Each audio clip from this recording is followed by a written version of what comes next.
Welcome to DECODE. Today we're going to talk about objects, like for example, this drawing. For many of you, this is just a normal pencil drawing. But for me, Danny, this has a meaning, this has value. Why? Because this was a gift. In my last trip to India, somebody I really care about actually gifted this to me by surprise. And of course, it made me really, really happy. And that's what I want to talk about today. If you think about it, we live surrounded by things, but we rarely stop to ask ourselves what those things are doing to us. How are they influencing us? Some objects around us actually give us identity. Some others give us comfort. And some others are actually negative and they're trying to control our lives, like that phone that's stealing your attention, or that algorithm that's actually pitching to you what you should buy next, or even that quick purchase that actually is making you feel alive for maybe 10 seconds. So again, some objects can be a curse, but others can be our salvation. Maybe you have a photo that's precious to you because it shows somebody who's not with us anymore, and that photo brings that memory back. Or maybe you have a t-shirt that means something to you, like this one I'm wearing today, and I will tell you the story by the end of the video. Or maybe you have a tool, an object tool that actually makes you better at your work, or a small object that actually you use to keep you grounded when hard times comes. So today I'm going to talk about two stories, two opposite poles of the spectrum. I'm going to talk about darkness, but I'm going to talk about light. I'm going to talk about objects that manipulate us, but also about how things can help us become who we want to be. Because the objects that are around us, they're not just things, they are signals, they are meaning, and we choose the meaning we want to give them. So again, welcome to the psychology of things, the story of how objects can break us or they can help us raise. So today, by the way, on this video, I'm going to be showing along the video special objects that hold a place in my heart for different reasons. So here's the first object. So if you're from the US, especially if you're from the Midwest, maybe you'll recognize this. This is a plate. This is a plate to eat food, actually, from a theme park called Six Flags. And actually, this theme park used to be, I don't know if it's there anymore, around St. Louis, Missouri. And I went there when I was 13 or something like this. Remember this, I'm Spanish. I was born in Barcelona, but I used to spend my summers in the US. And that's how I picked up my English. And it turns out young Danny actually ended up in St. Louis, Missouri many years ago. And he ended up going to Six Flags back in the day. And then I bought this plate in a garage sale. And I loved that plate. And I brought it home as a gift to my mom and my dad. And I thought, oh, look at this plate. It's so lovely. And they gave it to me. And I have stored this plate ever since in my house as a memory of my, years in the US. And I really love the memories that plate actually brings to us. Because again, let's begin our exploration talking about things as language, because that's what they are. So for this first part, I want you to go to your closet and I want to open the closet and look at the kind of stuff that you wear on a day-to-day basis. Are you choosing your own style, or is that style already being chosen to you by somebody, by a trend, by some sort of fashion that you're trying to follow? Every era has its own language. If you look at the ancient men, in prehistory, they defined their identity through tattoos and face paints and some scars, maybe. This was their way back in the day to say, this is my tribe, this is where I belong. Today, we do exactly the same, but the only difference is that instead of using clay and maybe pigments, what we use is actually items and brands and logos and all that kind of stuff. Think about this. From us to the prehistoric man, it's maybe, 100,000 years. And in 100,000 years, from a genetic standpoint, we haven't changed so much. Genetics is actually evolution in terms of genetics. It's actually much slower than that. So the only thing that's changed from them to us is actually our culture and the way we express those same needs. That same need to belong, to socialize was expressed back in the day with tattoos and, scars and face paints. And today, maybe with a logo or something like this. The things that we use and the things that we wear is our way to tell the world, this is who I am. And of course, different things generate different identities. For example, if you own a bag by Prada, you're saying one thing. Then if you own one of those Nordic bags by Fjallraven, the Nordic brand, you're saying another thing. And if you choose to carry your things in a white plastic supermarket bag, you're actually delivering a completely different message. Or even one of those t-shirts that say no future, they're saying something else. Because even when we rebel and when we try to be against the system, we are inside a system. We are inside some sort of a trend or a current. There's a sociologist called Herbert Blumer, and he's the first guy who actually suggested this idea that we should begin looking at things, at objects, like signals. And what he said is that objects have no meaning in themselves. We give them meaning through the way we use them. And that's a quote from his book. So it's not so much about the sneakers, it's about what you're saying when you choose those sneakers. Let me give you an example. Again, I'm a kid of the 80s. I was born in 74. So of course in the 80s, that was my time. So take a look at this. If you're kind of like from my same generation, what is this? This is a Nike Cortez. The very classic model from Nike. And I have had maybe, 20 pairs of this in my life. I break them down and I buy another one and another one and another one. So again, there's a language in the acquisition of this object, which is, I'm saying, oh, I wear Nike. I am a kid of the 80s. That is my language, So the object is not really a shape. It's a way of speaking. It's a way of me actually talking in my own voice, in my own accent. And again, you can try to wear like a suit and tie, and you can do that, and you're giving a certain message, and that message is going to be a message of being maybe serious and trustworthy and saying, oh, you can trust me. And if you wear a torn t-shirt like this, maybe you're conveying a different message, which is, I don't care what you think because I don't care about my looks. Both of them are telling the truth, but it's just a different truth. Let me tell you a personal story.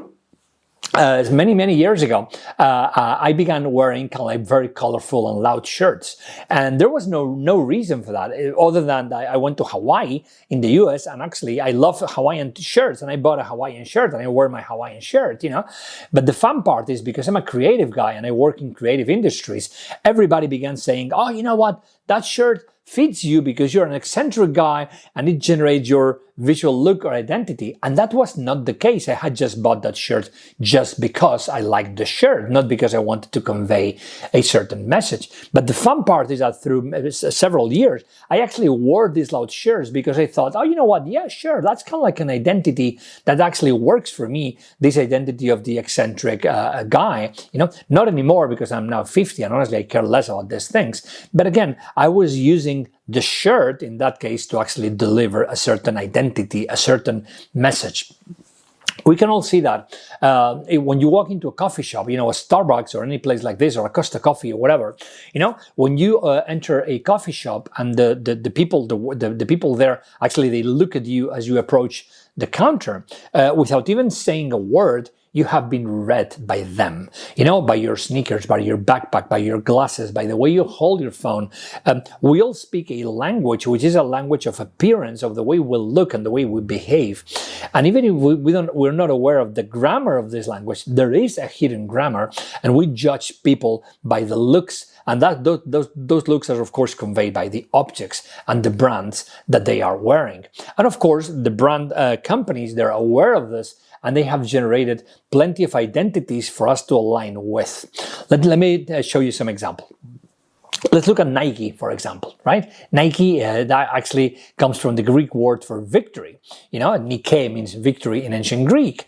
And it's not about shoes anymore. If you think about it, the core value of Nike is the value of willpower. Willpower, because again, the logo of just do it. It's a symbol of you can do it. And so if you're a guy who wants to express his willpower, hey, Nike is the brand for you. You see? Or Apple, for example. Apple is not selling tech anymore. If you want the tech, there's a million brands selling very good quality cell phones out there. But why do you buy Apple? Well, you buy Apple because you're creative. Apple assigns himself this quality of creativity. You know, I have a personal anecdote about Apple. Some years ago, I was actually working with a guy. He was my art director, you know, and so he had purchased an Apple device, and the Apple device, it turned out that it was not working for him. So we went to the Apple store to actually return it, you know, and he wanted, you know, his money back because the thing was not working as he wanted. Anyway, so we go to the Apple store and we give it back. And then the guy from the Apple store, who was of course trained by Apple, said, "Oh, but are you aware that, you know, this many percentage of creative professionals actually do use Apple devices?" You know, and again, my friend was an art director with 30 years of experience, and so he was looking at the guy from the shop saying, "Hey, relax, chill. You know, I'm sure this is your marketing message, but you know, this is not working for me." So again, what I'm trying to say with this is that back in the day, tribes painted symbols on their skin to show which clan they belonged to, and now we do exactly the same. But the only thing is that we are learning a different language. You know, maybe it's like they are speaking French and we're speaking English. You know, it's just the language has changed, but not the message. The message is exactly the same. Every logo that we wear is basically like a tattoo. Every brand is like a totem. Every purchase is our way of saying, I belong to this tribe, to this group. And interestingly, your taste is also a language, and it spreads a little bit like a dialect. Let me explain what I mean by that. Because of my job, I have been traveling all over the world, you know, and it's interesting because the same way different countries speak different languages, they actually have a different taste when it comes to objects. You know, in my last two experiences, I have been working in China before and now in India, and it's very interesting. For example, when you look at the way these two countries manage the idea of looking cool, looking posh. You know, if you go to China, China is a country that actually enjoys very much brands. So you're going to see big logos and Chanel and Balenciaga and that kind of stuff. And that's the way for them to look like, you know, upscale, so to say. Whereas if you go to India, it's interesting because India is more like a traditional country. And then when you go to a posh event in India, people are going to be dressed in traditional attire, you know, like a sari for the ladies and some sort of, you know, like traditional attire for the men. So again, what I'm trying to say is that it's not only a language of objects, but also this language varies from country to country, from generation to generation, because every country and every generation is seeking for their own accent, their own dialect, something that gives them this sense of belonging. And here we are in front of the mirror trying on a new jacket. And instead of asking yourself, oh, how do I look with this? You ask yourself really, who do I become when I wear this? What is my identity? What tribe do I belong to? Because things are not just a shell anymore. They're a conversation with the world. And sometimes the language of things is much louder than the language of words. And of course, the first people who understood the power of this language was not philosophers. It was marketers. Now I'm going to talk about the way marketers actually sell us objects. But before we do so, I'm going to share another special object from my life. So this is a very, very precious item for me. This is my YouTube plaque for 100,000 subscribers. And you may wonder, hey, Danny, where did you take this from? Because actually this channel is not that big.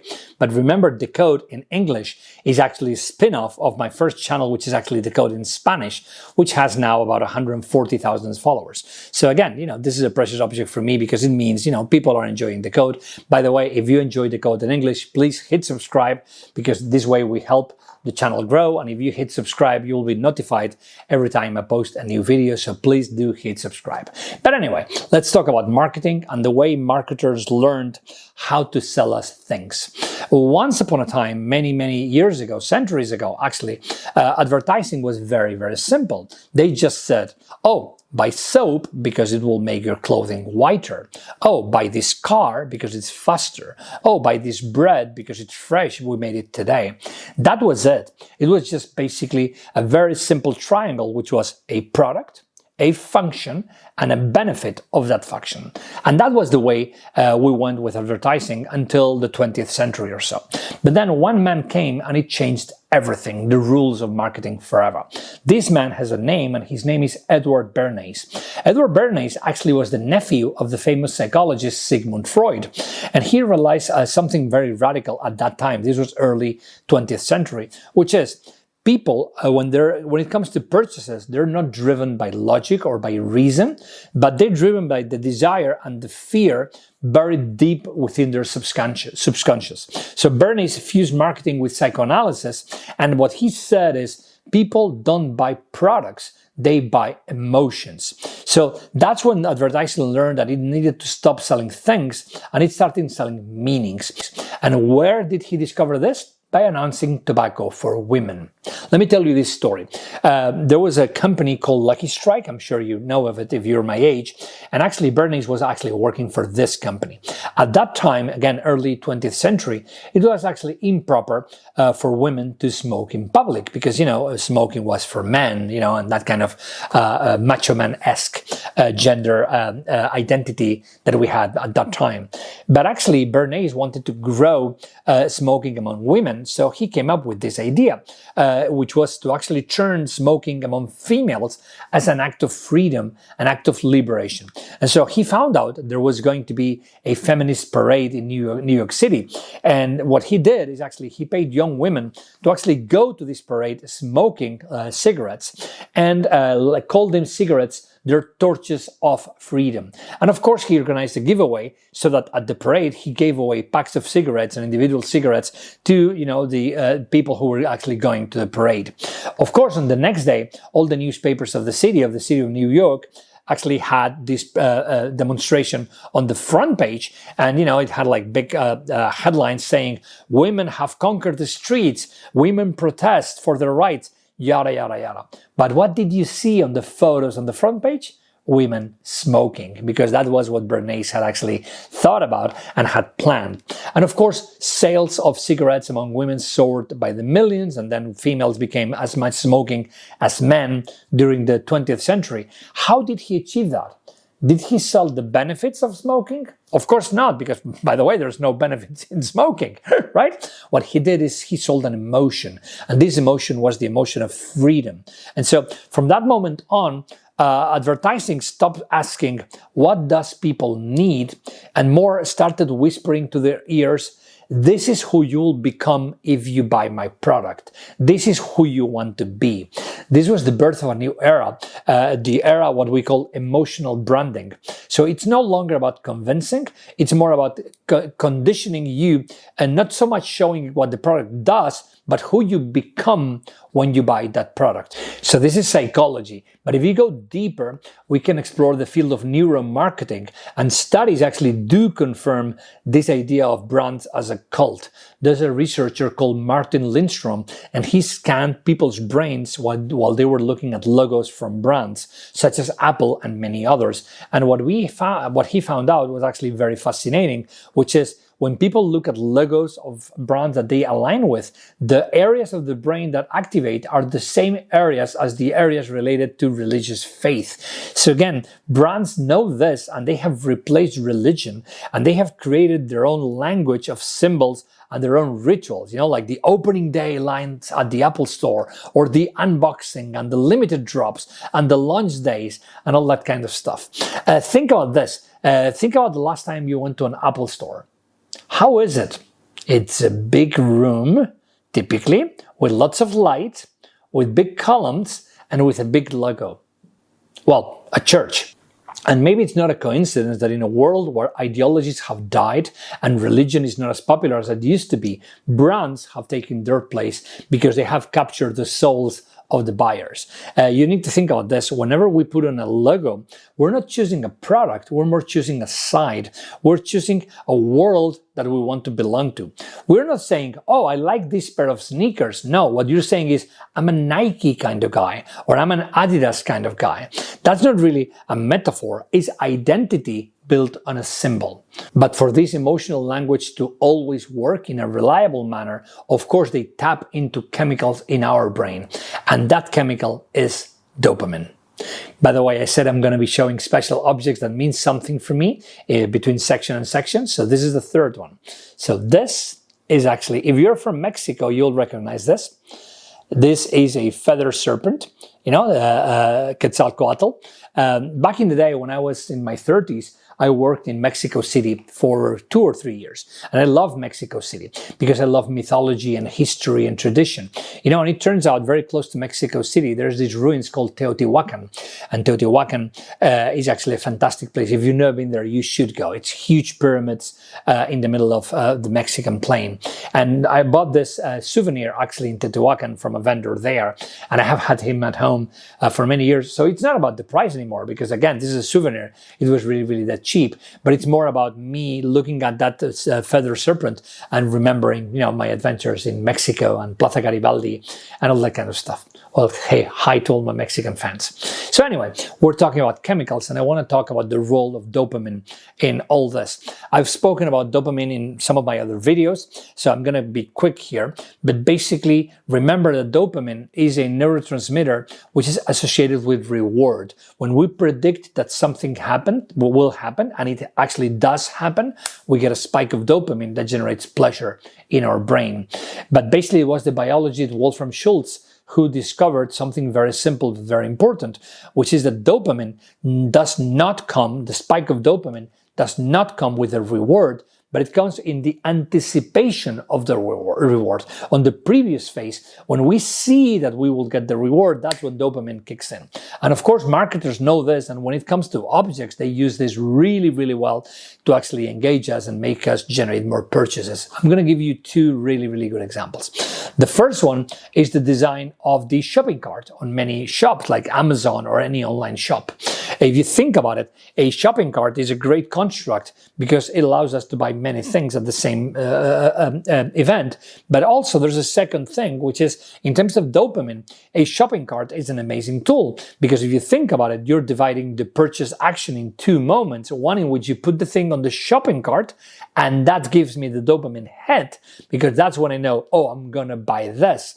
And then the effective moment of actually putting your Visa card and actually buying whatever goods you're buying.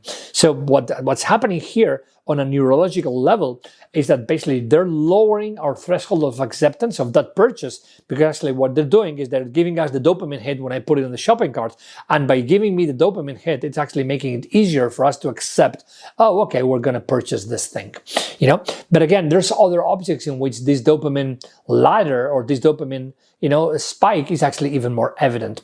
There was a brand of toys some years ago, maybe you heard about it. It was called LOL Surprise, LOL Surprise. You can see a photo here.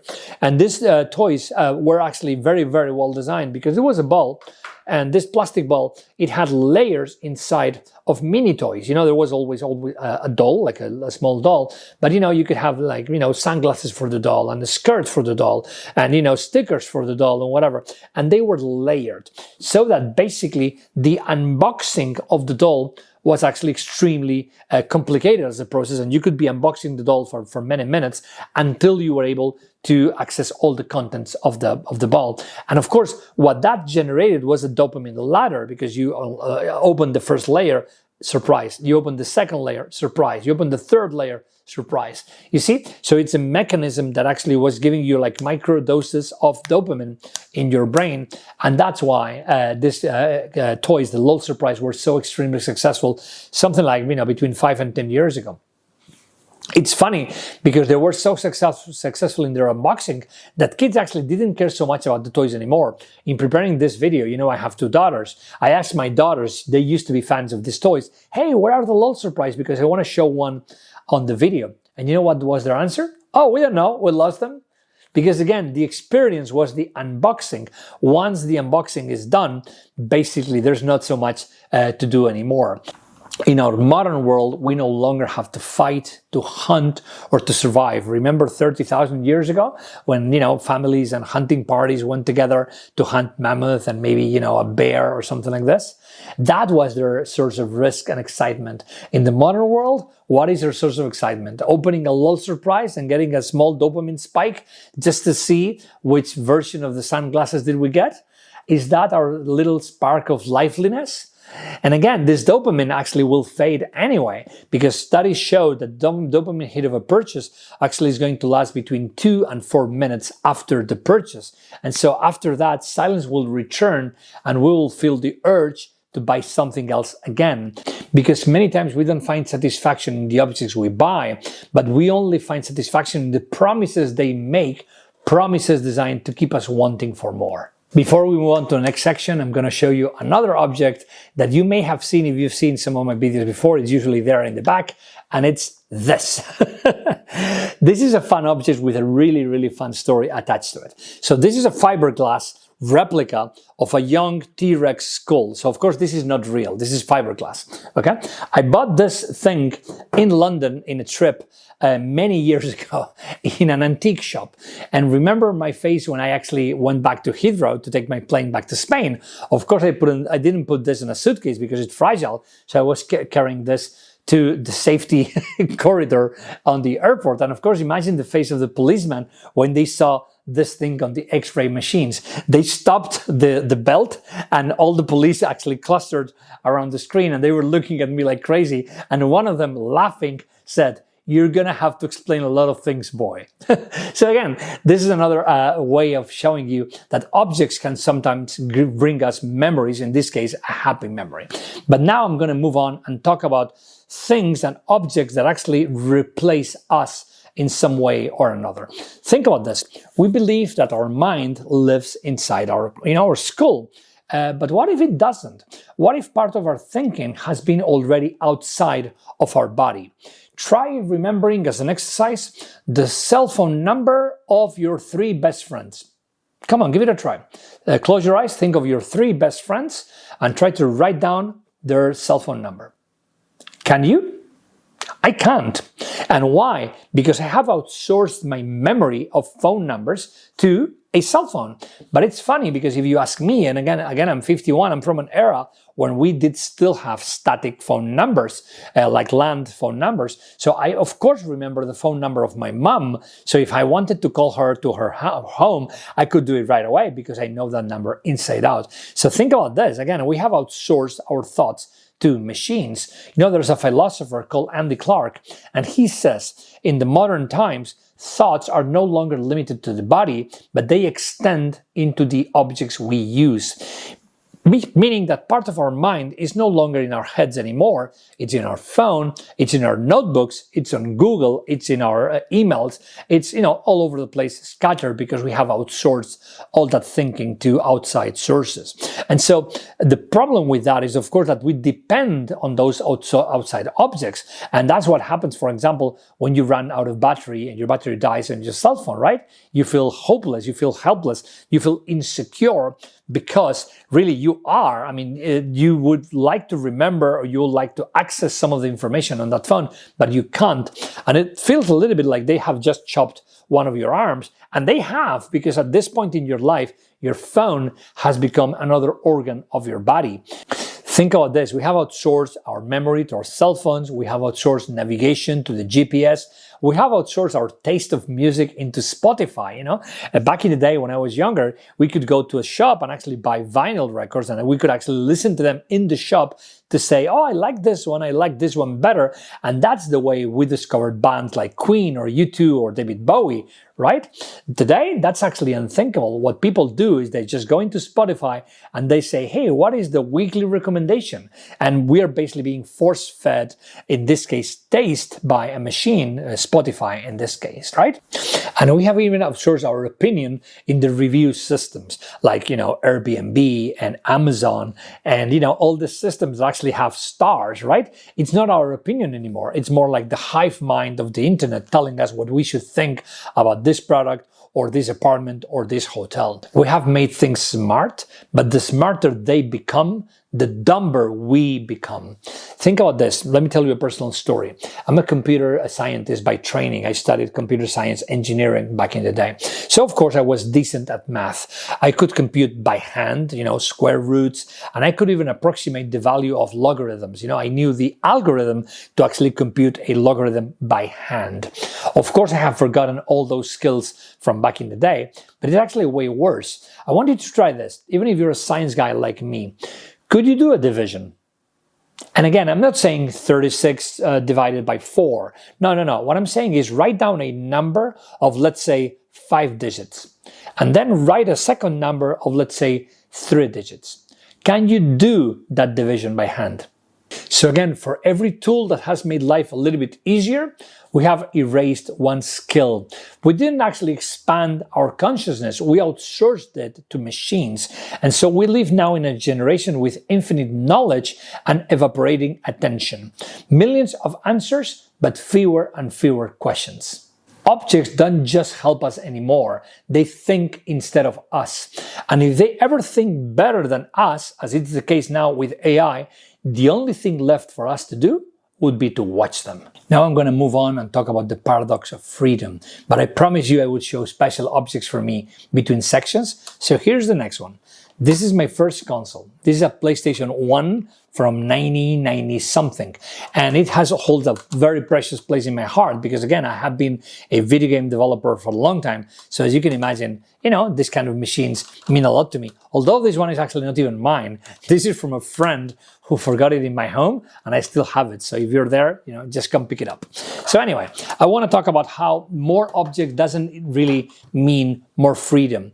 Back in the day, again, freedom meant having choices, being able to choose between A, B, and C. Today, it's not so much about having choices, but about having the willpower to choose, because we have so many things that we collapse and we are simply sinking between too many options. There's a psychologist called Barry Schwartz who showed it years ago. In his studies, he showed that more options actually, they don't make us feel better, they make us feel worse because we collapse with this saturation by choice. Netflix proves this. How many times have you been on the menu system of Netflix for 10, 20 minutes, not really knowing what to choose because there's just too many stuff. And that generates the symptom called decision fatigue. Too many roads and none of them seem to lead somewhere, special.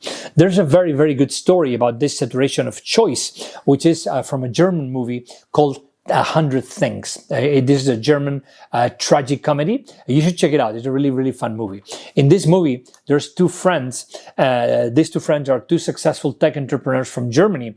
And one day when they're drunk, they do a bet, and their bet is, okay, we're going to put everything we own in one of those storage boxes. These places where you can have like a locker for your storing your goods. Okay, we're going to put all our stuff there. And then for 100 days, we're going to make this commitment that we will only take one object every day from the storage locker. Okay, so this is their drunken day bet. And so the movie continues, and of course, next day, we find our two heroes completely naked in their apartment. They still have the apartment, but of course they have nothing because they've put everything on the locker box. And of course they say, okay, let's go to the locker box to pick the object from day one. Of course, this is Germany, so it's cold. So the first thing they choose is a winter coat, which makes a lot of sense. Also, if you're naked, you want to cover yourself somehow. So day one is actually a winter coat. Day two is actually a pair of shoes, which also makes a lot of sense, as you can imagine. Day three, that's actually more arguable, but they choose a phone, which actually does make sense in a way, because, it's your way to be connected to everybody else and, have a social life and information and yada, yada, yada. Day four, they actually choose the underwear. So it's actually first the phone, then the underwear. And then day five, they choose actually cooking utensils so that they can actually prepare meals. But the interesting thing about this is as the movie progresses, it takes a more serious tone once you realize what the movie is all about, because it's no longer kind of like a drunken day comedy, but it's actually a serious movie. By day 20, the two friends actually decide that they still don't feel like themselves, because with 20 objects each, they still don't have sufficient things to actually be themselves and be able to have a kind of like a normal life. But the interesting part is that by day 30, they start seeing who they really are. They feel that they have all their basic needs covered in terms of, Maslow pyramids of needs, and everything else, it's just not needed anymore. So by day 30 onwards, their incentive to go to the locker room to actually get more objects actually begins going down. And they realize, of course, that 90% of what they owned, it really never mattered. And it was actually 10% that was tied to warmth, to memory, to utility, to safety, and to identity. Those are the things that, of course, they needed. And the fewer that the things that they come back with, the more their life becomes real. And again, it sounds like a comedy, but actually it's a very good diagnosis of our century. We believe that we can measure our happiness in the number of things, on the quantity of things that we have. And then we realize that this abundance of objects actually has exhausted us, and we need to begin choosing more consciously the kind of things that we surround ourselves with. So I promise you the video would have two halves, one about the negative objects and one about the positive objects. Now we're going to turn darkness into light, and we're going to begin talking about the objects that elevate us, the objects that give us meaning. But I promise you in every section I would show a specific object, a special object for me. This one is actually quite small. I don't know if you've ever seen this before, but this is what in China is called tiger balm. You know, this is actually a cream that you put when you have sore muscles. And it has a very, very beautiful story for me. You know, before working in India, I used to work in China, and I was in China for about 4 years, and in Hong Kong as well. And actually, this is very, very common in Chinese traditional medicine stores in China, because again, it's supposed to be, you know, it's supposed to calm joint pain and back pain, which I used to have a lot.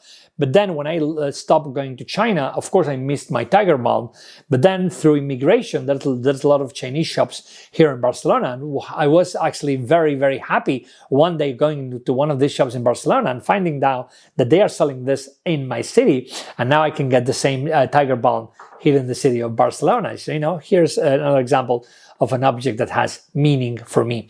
And that's what I want to talk to you about things that are memory. Really, if you look at my house, for example, I'm sure about your house as well, some of the most valuable things that we own in our houses, they're worth nothing.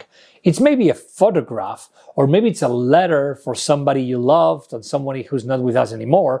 Maybe it's a pebble from a beach that you brought back home from a trip, or maybe it's a scarf that reminds you of someone. Sure, these things are, if you think about it, quite useless, and many times they're not even very, very expensive, but there's no way you would agree to throw all of these things away, right? Psychologists call this phenomenon emotional attachment. Objects become memory anchors. Basically, they're portals that are able to teleport us to a specific moment where we felt something positive that we want to be able to go back once and again and again. Think about this. As we grow older, of course, our memory selects and prioritizes some memories from others, and so we begin forgetting things. But really, we don't forget those things. They're stored like in deeper layers of our memory. And so many times, just by bringing one object, we can do a shortcut to that moment, and we can actually bring it back, not just really reminding it, but really resurrecting that moment, resurrecting that emotion.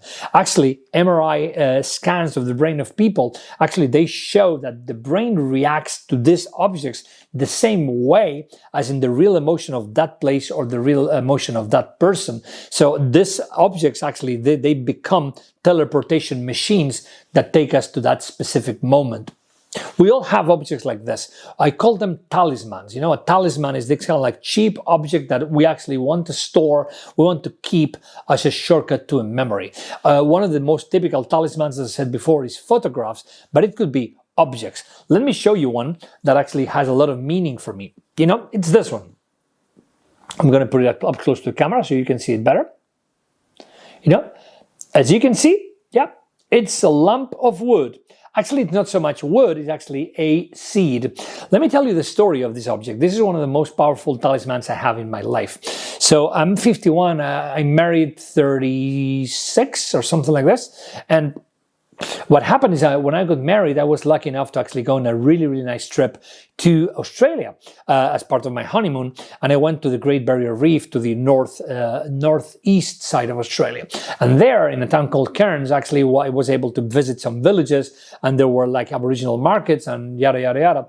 And I got this as a gift in one of those places from somebody in one of those locations. And as you can imagine, well, this is a seed, by the way, from an Australian tree, and it's painted, hand painted. You know, what is the price of this? The price of this is nothing. What would happen if I lost this? I would be very, very sad. You see? So this is the typical talisman. It's some sort of object that actually is a shortcut to a memory. And of course, we want to have that because we want to be able at will to bring back that memory whenever we want. It's an object that costs nothing or almost nothing, but actually it holds everything. And we keep these things not because they're useful, because they're actually a witness. And a witness of something that I can forget, but that object will never forget. That's the beauty of these things. Psychologists call this phenomenon nostalgia. Nostalgia is not really about remembering something, but it's more about reliving for a second, taking your brain to that moment, to that location. It's funny because nostalgia back in the day, in the 18th century, it was actually diagnosed as a disease, as an illness, especially among soldiers. You know, soldiers, they longed for home when they were on the front lines. And then when they returned home, they had nostalgia of times past. But it turns out that nostalgia, now we know in the modern times with modern medicine, that is actually the opposite. It's actually a healing mechanism. Nostalgia lowers our anxiety. It raises our dopamine levels and serotonin. It lowers our cortisol, which is our stress hormone, and it restores meaning. So it actually generates this feeling of peace, this feeling of safety. And here's the paradox, right? We live in this modern world, and in our modern world, we have more objects than ever. You know, we're surrounded by things that we can buy every day, as many as you wish. But actually, we keep these old objects among us because they feel real, because they're unique, because they carry a story. Those objects scream to us, I was there with you. And that's why the digital world is a little bit uncanny and a little bit scary to us. Because if you think about it, digital things, they don't age. Do your photos on Instagram become yellow? No, they don't. They're a file. And you know what? Whatever day, they will close down Instagram and all your memories will vanish forever. Because for them, those memories are not as important as they are for you when you store a talisman to actually keep those memories safe. Maybe that's the reason why we still collect, vinyls and books and mugs, and my wife collects teapots, because it's not really out of greed. It's more about our need to preserve the meaning and the memories of certain moments of certain places. To know that in a world that has been sterilized by screens and digital goods, there's still something that you can feel that will bring up those memories when we need them. I'm now going to talk about objects that define our identity. But again, because I'm showing special objects for me in every section, this is the next one. So this is an award I got in 2009, as you can see. It's from a website called IGN. I have been a game designer all my life. And so a game that I did called Invisimals actually won a big award at E3, which was a trade show for video games in 2009. So this is actually one of the biggest accolades of my career. And of course, I keep this in my house because it brings me back my memories of, that success and, everything we achieved with that game. So again, what I want to talk about now is this idea of an object as a definer of an identity. To do so, please, I want you to now open your Instagram. Okay. And what I want you to do is look at your last 9 photos, the 9 photos that you posted on Instagram. That's who you are. That's how you want to present yourself to the world, right? If you look at my Instagram, you're going to see photos of astronomy. You're going to see photos of beaches. Maybe you'll see photos of family. That's who Danny is. Now, what I want you to do is close Instagram, open it again, and now go to the suggestions of the algorithm. Let's see what the algorithm shows you. Is it the same stuff? No, it's not. For example, in my case, because I'm 50 and I'm a guy, it's going to offer me, cars and purchases and maybe, pretty girls and that kind of stuff, because that's what the algorithm thinks I should be watching. So again, one grid is what I wanted to express, and the other grid it's what they're trying to force feed on me, what they're trying to influence me to accept. Let's face it, we live in the 21st century, and we live in a time where our taste actually works a little bit like a business card. The things we choose define our identity. This is what Pierre Bourdieu called the idea of distinction. Distinction is our clothes, our music, our homes, signals that we send that tell others who we are, which tribe we belong to long before we open our mouths. Look at a house, for example. You know, a house can be luxurious. And if your house is luxurious and full of, golden items and marble and that kind of stuff, what you're communicating to the world is, oh, I made it. And then maybe you can have a house which is like more minimalistic, more like Nordics. And then what you're saying is, I want peace. Or maybe your house is chaotic. And basically what you're telling the world is, you know what? I don't care. I pick things here and there from thrift shops. As I've said before, aesthetics has become a new ideology. If you look at young people, they vote less and less and less because they care less about politics, but they do care about the tribe they belong to, the way they showcase their taste and their identity. And this aesthetics has become microcultures, like clean girl and alt money and techcore. And I just found out there's a new one called gorpcore, which is kind of like this hiking outdoorsy culture. But this microculture, these identities, they speak in a language that's actually even more efficient than the language of spoken word. And that can be put sometimes to good use. I'm going to share a personal story to explain this idea. Back in the day, again, I was a game developer, and game developers are typically very loose when it comes to clothing, like t-shirts and, jeans and that kind of stuff. I remember my mom back in the day used to ask me, why didn't you wear a suit and a tie? And I answered to her laughing, because if I did, people will laugh at my face on my way to the office, So anyway, it turns out that young Danny, when I was 30 or something like this, for the first time ever, I had to go visit a VC fund, a venture capital fund. So this was a different kind of ecosystem for me. And as you can imagine, I was very, very nervous to go there because, again, it was a very serious place, like business attire, that kind of stuff. So I felt like a fish outside of the water. So I had a chat with my girlfriend at the time, now my wife. And actually what she said is, hey, why don't you go buy an expensive shirt? And it was a good idea for two reasons. Of course, first, the expensive shirt conveyed a certain image. But the second one is, she said, you'll feel more secure, more safe if you're wearing something that actually makes you feel like, oh, I belong here. So, here we go to one of these shops to buy a really, cool shirt, like a proper, kind of like business shirt. So there I went to my meeting wearing my shirt. And actually I was the best dressed guy in the room because the other guys were actually a little bit more casual than I was, and I was wearing my shirt.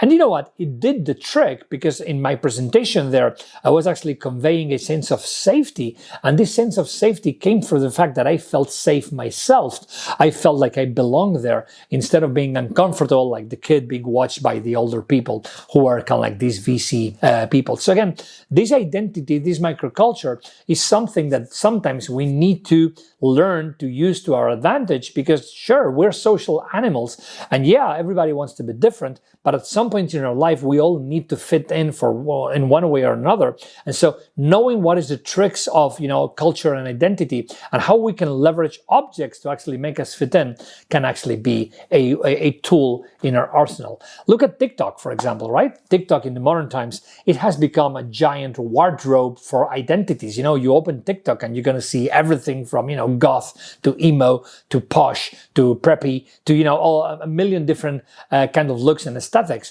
And the interesting part about TikTok is because there's so much variety, it has become kind of like a place to try on different versions of yourself, because you can see other people and you can think, oh, how would I be if I did this or if I did that or if I did that? And again, to me, this is not bad, because it allows us a very kind of like low cost, low maintenance way of testing new ideas for our identity. Because in our life, we don't need to be somebody all our lives. We can just change identity as we wish, as we evolve as persons. And sometimes objects can help us in that evolution. I'm now going to move on to the final section of the video, where I'm going to tell you how to choose good objects. But since I promised to show one meaningful object for me for every section, this is the final one. This is actually very, very dear to me. And so, of course, it has a very, very beautiful story. This is metal, so this is actually quite heavy. Back in the day, I did a video game that won many, many awards, and this game was called Invisimals. And then when we did Invisimals, as kind of like a thank you gift to everybody who took place in the development of the project, we hired a sculptor. That sculpture came from a company called Games Workshop. I'm sure many of you know Games Workshop. And we hired the guy to actually do a sculpture of the main character from the video game. And this is this guy called Tiger Shark, actually. And, we actually built replicas of this, and we gave one of these to each one of the team members who had actually a participation on the project.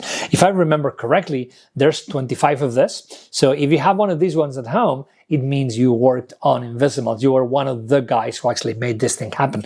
So anyway, I want to talk now about how we can choose objects more consciously in a better way. As you can see, this video is not one of those Marie Kondo fake videos about the manifesto for minimalism. I think that's actually absurd in the current day and age. It's more a manifesto for meaning, for using objects well.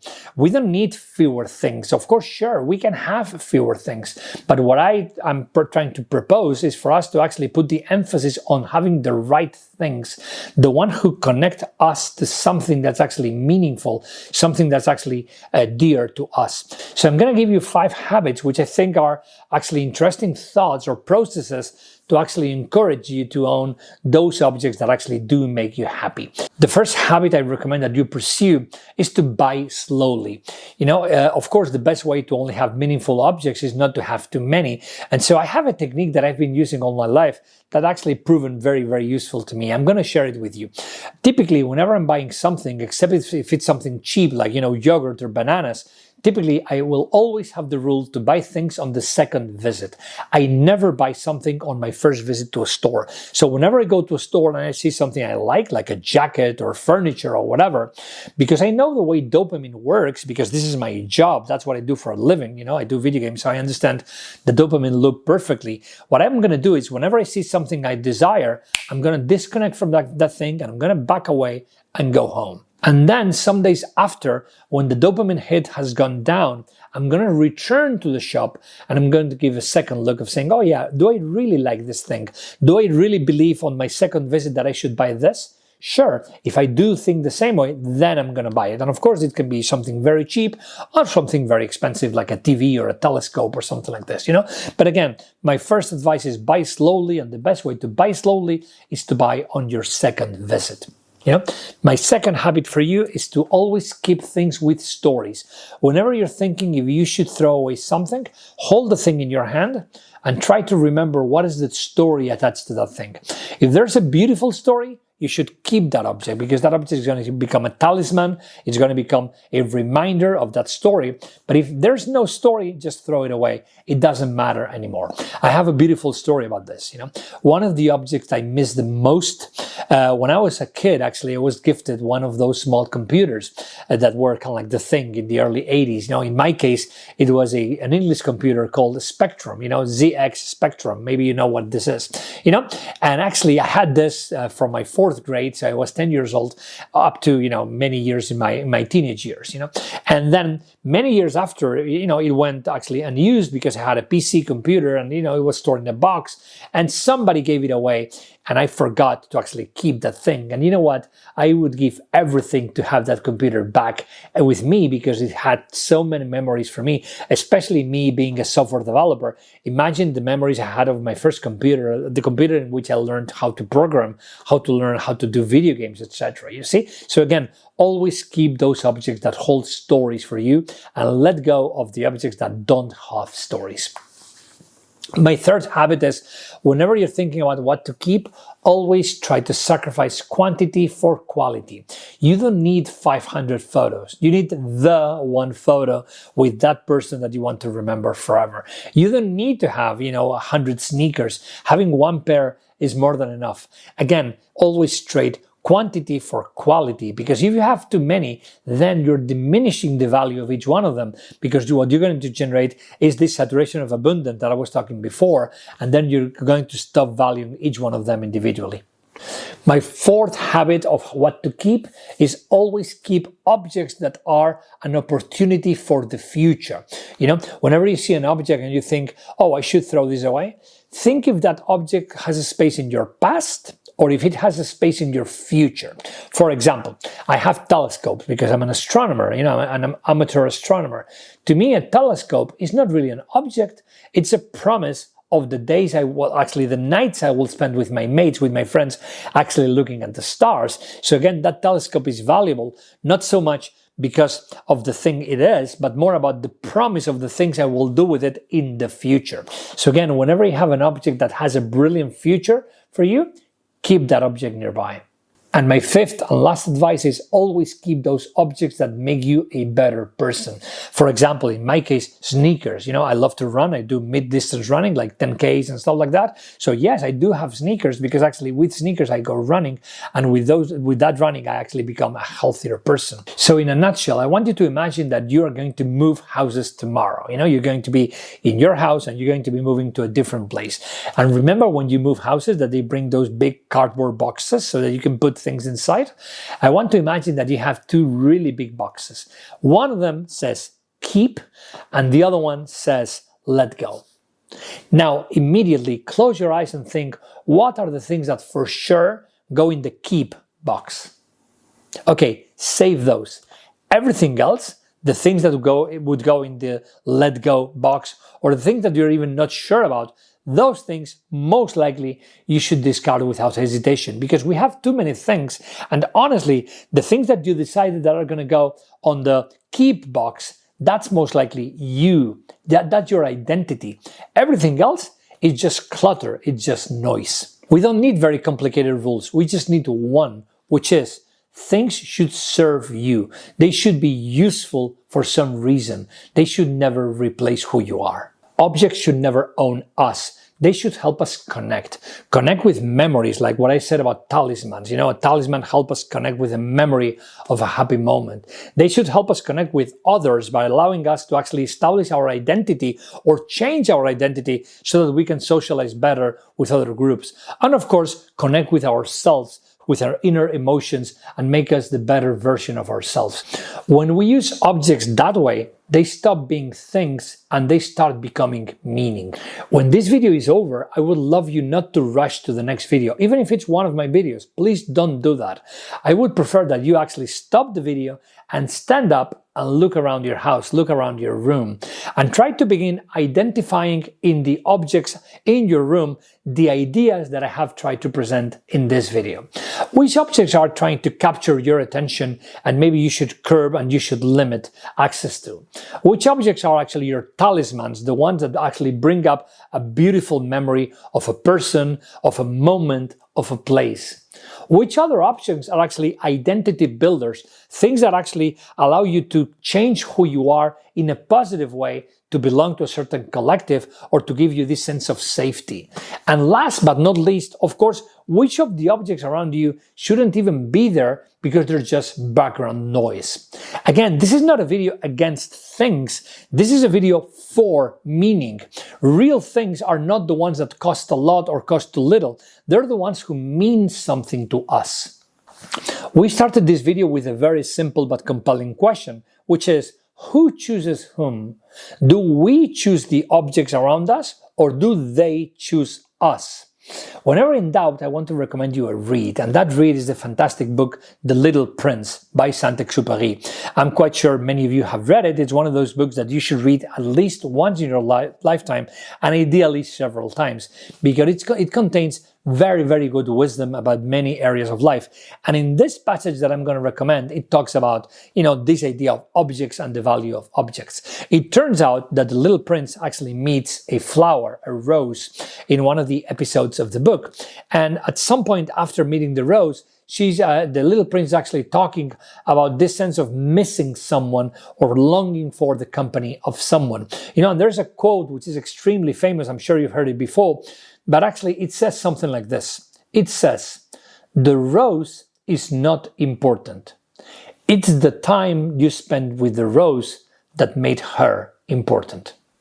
So remember, we are not what we buy. We are what we choose to keep.